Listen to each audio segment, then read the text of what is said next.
দুর্গাপুর স্টেশনে নবান্নমুখী ভিড় আটকানোর চেষ্টা পুলিশকে ঘিরে বিক্ষোভ। স্টেশনেই প্রতিবাদ মিছিল মহিলা ও বিজেপি কর্মীদের। উত্তেজনা দুর্গাপুর স্টেশনে। জাতীয় পতাকা ফাইবার স্টিকে লাগিয়ে নিয়ে যাওয়া যাবে না। জিআরপি এই বার্তা দেওয়ার পরেই ক্ষোভে ফেটে পড়েন সবাই। শেষ পর্যন্ত বিক্ষোভের মুখে পিছু হটতে হয় জিআরপিকে। ওদিকে কাকসা থেকে নবান্ন অভিযানের উদ্দেশ্যে কলকাতায় রওনা দেওয়ার সময় পুলিশের বাধার মুখে পড়েন বিজেপি নেতা রমন শর্মা।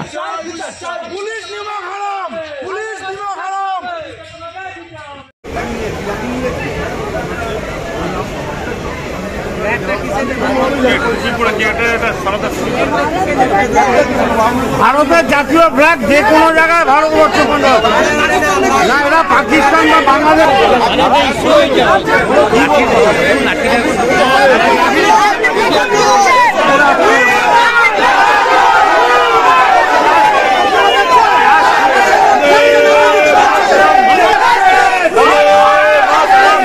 পুলিশ আটকাচ্ছিল।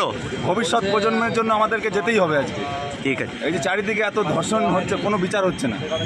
আজকে নবান্ন অভিযানে যাচ্ছে। হ্যাঁ, পুলিশ কি আটকাচ্ছিল? পুলিশ আটকেছিল, আমরা পুলিশের বাধা মানিনি।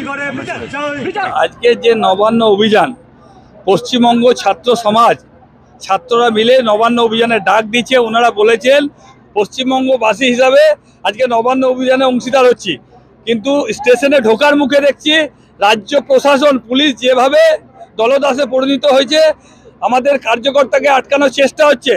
তা না পেরেও তারা এই আরপিএফ জুডিশিয়াল রেলের কাস্টাডির মধ্যে এসে আমাদেরকে আটকানোর চেষ্টা করছে এবং বলছে যে ন্যাশনাল ফ্ল্যাগটা আপনারা নামিয়ে নেন, যেতে পারবেন না। আমি প্রশ্ন করতে যাই, পুলিশ এতটা দলদাস হয়ে গেছে যে ন্যাশনাল ফ্ল্যাগের ঝান্ডাটাকে নামাতে বলছে। ন্যাশনাল ফ্ল্যাগে ফাইবারের স্টিক আছে, সেটা দিয়ে নিয়ে যাওয়া হচ্ছে। বলছে যে সেটাও নিয়ে যাওয়া যাবে না, ট্রেনে কোনো আর্টিকেল ক্যারি করা যাবে না। হ্যাঁ, আটকানোর চেষ্টা করছি। তো আমরা বলছি যে জাতীয় পতাকা ভারতবর্ষের, সেটাকে বহন করে নিয়ে যাওয়া হচ্ছে, সেটা তো মমতা পুলিশের গাত্রদাহ। মমতা বন্দ্যোপাধ্যায়ের পুলিশ মানুষের উপর বুলডোজার চালাতে চাইছে। আমরা এই পুলিশকে পাল্টা প্রতিহত করতে পারি, আক্রমণের রাস্তায় যেতে পারি। আমরা ছাত্র সমাজ বলেছে শান্তিপূর্ণভাবে আন্দোলনে তারা যেন পৌঁছায়, সেই ব্যবস্থা সকাল থেকে আমরা রেখেছি।